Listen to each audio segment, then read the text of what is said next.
What's up, everybody? Mike here with your title technique of the week, and this week we are talking about rolls. This is another defensive movement that we usually use to dodge hooks or come underneath hooks. Once again, it's a lot of head movement and making sure I move my head to get out of trouble. So we're going to start in our good stance like we always do. Knees bent, heels up, chin down, eyes up, elbows in. Lots to remember, I know. And what the idea of the roll is that we're going to use our legs to move our head. So if I'm rolling to my lead side, I'm going to use my legs to come down, turn my hips, come back up on that other side. If I'm rolling to my rear side, I'm going to come down on that lead leg, turn my hips, come back up on that other side. So you'll notice as I do this, and I'm going back and forth, I'm kind of making a U shape with my head. Once again, using my legs and my hips to power all of that movement. Side angle here, rolling to my rear, rolling to my lead, using those legs to move my head. The important thing to think about while you're doing these is which way are my hips turned. If my hips are turned to the right, I can only come down and turn them to the left. If my hips are turned to the left, I can only move them to the right.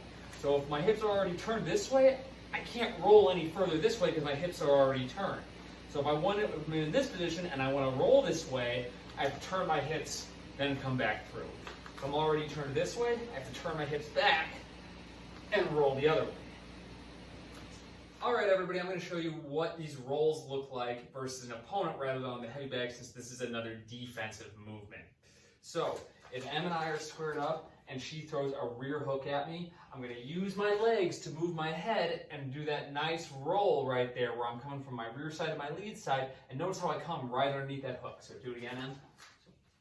Boom, right here. Now you can see I'm set up to fire those counter shots on my lead side.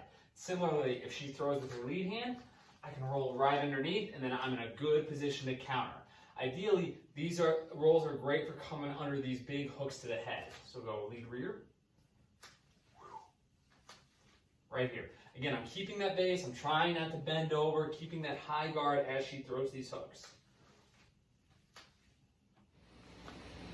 A couple of things to be careful on your rolls is where your hands are when you are rolling. We always want to keep that high guard, especially when we're moving our head. Because if you're moving and you run into a punch, it hurts that much more. It's much worse than just being caught by something. So as I'm rolling, my hands are up when I'm using my legs to move my head. What we don't want to do is kind of bring those hands down and around from side to side. That can be a bad habit of dropping our hands, keeping our chin up high. Keep that chin tucked, hands up, side to side.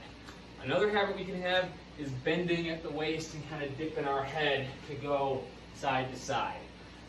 This one, you can get away with it a little more in boxing than you can kickboxing. Kickboxing, again, it's a really good way to eat a head kick, which is very painful, so we don't want to do that.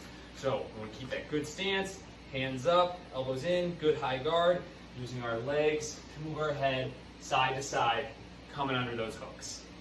All right, guys, that is the roll. Give it a shot, mix it into your combos, show us what you got, post online, tag me, tag Title Maplewood, and I will see you next time. Leave any questions you have down in the comments.